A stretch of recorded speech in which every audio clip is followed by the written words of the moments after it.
Akala ko sinabi mo nung Yung, nung sabi ka sa sa improvements. sige.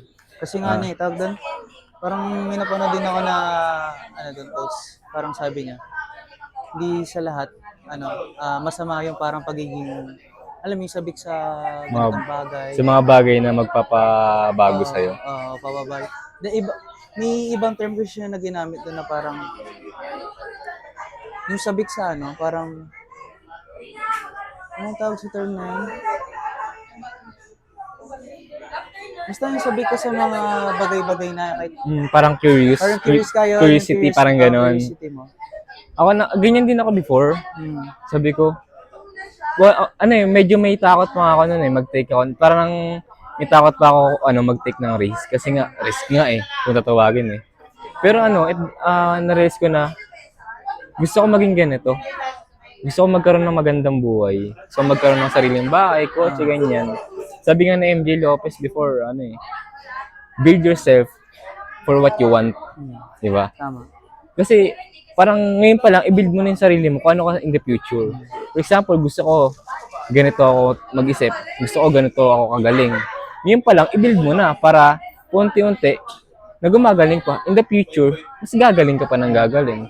Parang inilook forward mo lang yung mga gusto mo in the future. Huwag kang wag mong isipin yung past mo. Kasi once inisip mo kasi yung past mo, the more na makaka-affect sa hilahin ka ng hilahin nun Kasi nga, yung future pwede mo mabago yung nasa present ka Pwede mo pa mabago yun Pero yung past na yun hindi na Kasi, tapos na yun Once kasi na pinili, tapos alalahanin mo lahat yun. Parang, walang mangyayari sa'yo. Kasi dalawang bagay kayo sa past kung iisipin mo ba siya or gagawin mo siyang lesson, di ba? For example, yung ex mo, di ba? For example lang tapos nasa present ka, mahal mo pa yung ex mo, pero may mahal na iba yung ex mo. Tapos parang, ang isipin mo, gusto ko bumalik sa akin. Pero di na mangyayari kasi nga, pas mo na yun Di mo nakikita yung mga nakapalibot sa'yo na maraming taong willing magmahal sa'yo, willing na maintindihan ka. Di mo na naiintindihan kasi nakapokus ka lang sa isang tao. Diba? Which is, ayun pa yung nagbigay sa'yo ng, alam mo yun, sakit, ganito, ganyan. Tama. Parang ganun din sa buhay talaga. Pero ang magandang gawin doon, persuade mo yun as motivation. Ayun yung ginagawa ko sa buhay ko ngayon May mga taong dadating talaga sa'yo na magiging rason para matuto ka. May mga tao talagang ida-down ka.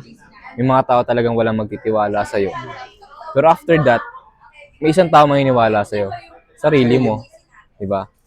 Kasi once na meron ka nun, at proud ka sa sarili mo, at tiwala ka sa sarili mo, kahit sino pa yan, kahit saan ka, parang chin up ka, ganyan. Tapos, first, syempre, gagalaw ka na mag-isa nun Kaya mong gumalaw kahit ikaw lang Parang hindi ka na magsasandal pa sa ibang tao para lang masenso ka, di ba? Kasi nga, di naman sila yung gagawa ng pangarap mo, ikaw. Ikaw mismo. Sa'yo manggagaling yun. Kasi, ikaw yung nangangarap Sila, parang commentator lang na sila Parang, nila ko kuha lesson.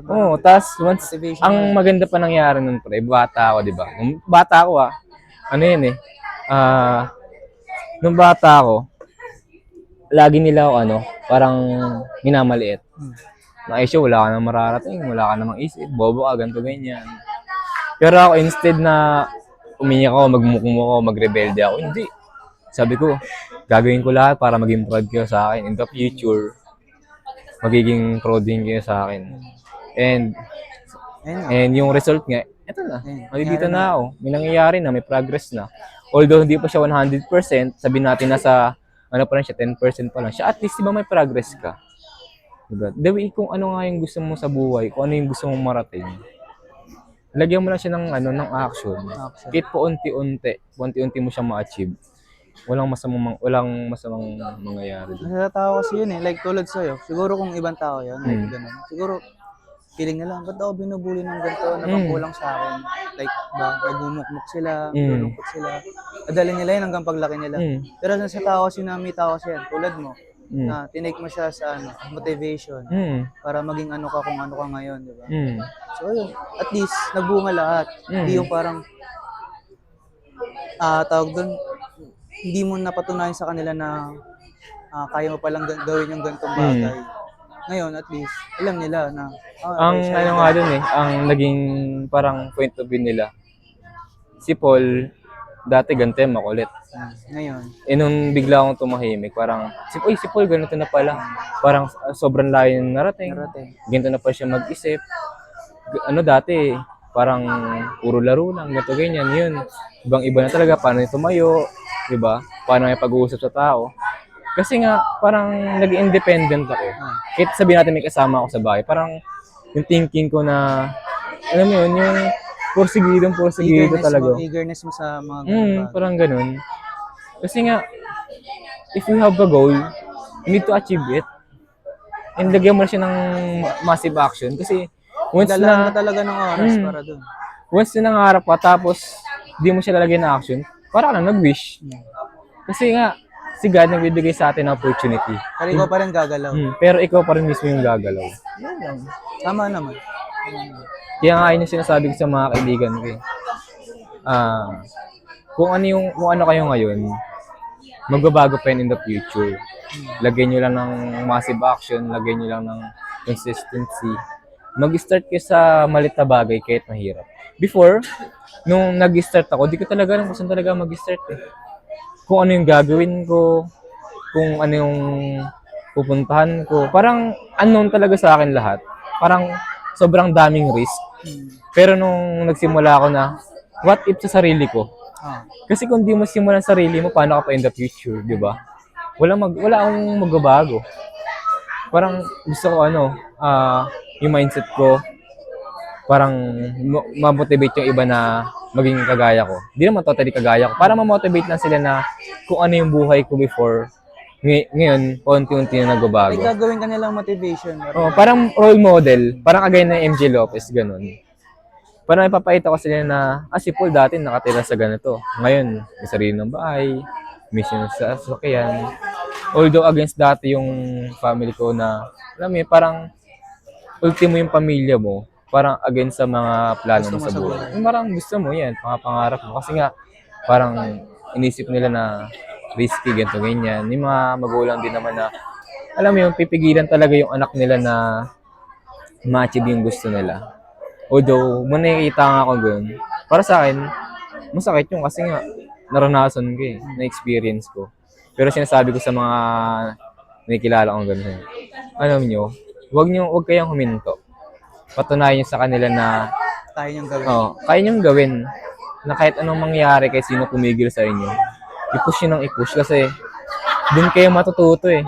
Tsaka doon nila marirealize na, okay, kaya niya to. So, hayaan na lang natin siya. Parang kung siya na kaya niya, ako rin. Diba? Kasi nakayanan niya eh. Diba? Parang pasa-pasa lang ganun.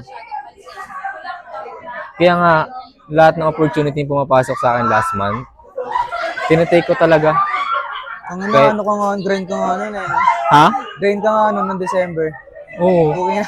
Pero thankful pa rin ako sa mga head natin nun. O kasi pinipili ka talaga. Kasi, kundi dahil sa kanila, hindi ako mag-improve day by day eh. Simula nung 3, sabihin ko talaga, gusto ko mag-improve pa. Gusto ko gumaling pa. Gusto ko maging katulad nila. Parang ganun. Kasi, sabi ko December, bibili talaga ako cellphone, December 25 eh. That time, sabi ko, sobrang tonto ako kasi nag-set talaga ako ng date eh. Na-achieve ko talaga yung that day eh. Oo. That's why na sobrang, nung bumili talaga ako ng cellphone. Maganda yung ganyan mindset kasi nga, may discipline ka talaga sa legit. Kasi, yung discipline na yun, may hirap yun eh. Yung discipline na kasi yan, parang kung kailan mo lang gusto, kung kailan mo lang gusto or kung alam mo lang kaya mo, doon mo lang siya gagawin, pero dapat hindi eh. Dapat kahit hindi mo siya kayang gawin, or dapat gawin mo pa rin talaga. Like yung ginagawa mo. Kahit pagod ka na, may sakit ka pa rin. Pero dahil nasa utak mo, mindset mo, yung disiplina na, bibili ako ng ganito eh. Yun, tuloy-tuloy ka pa rin, diba? Nakita ko yun sa'yo. Yun, pre? Parang naging consistent lang din talaga ako sa kasi nakikita ko talaga yung improvement ko eh. Sabi ko, dati parang hindi ko to kayang gawin Yung nag-reflect ako day by day, turo din na MJ, Jim Ron. reflect, refine, and prepare. Parang re-reflect ka, tapos parang i-refine mo lang kung ano yung mga nangyayari. Mali mo, ganyan. Tapos prepare ka kinabukasan. Kung ano yung mali mo, ayusin mo. Kasi yung mga mali mo, pwede mo pa maayos yun eh. Kasi di naman lahat ng tao perfecto eh. Wala lang perfecto. Tapos parang improve na na-improve. Tapos ganyan. Tapos hanggang sa point, ko nga napapansin na nag-i-improve ako na nag-i-improve. Ano kasi yan? Trust the process lang talaga. Oo, trust the process talaga, literal.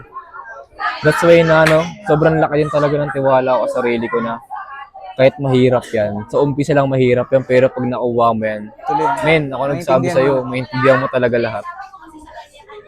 Sabi nga, sa umpisa nga mahirap, pero yung result naman, sobrang ganda. Ang ganda ng impact at balik sa'yo ng as in.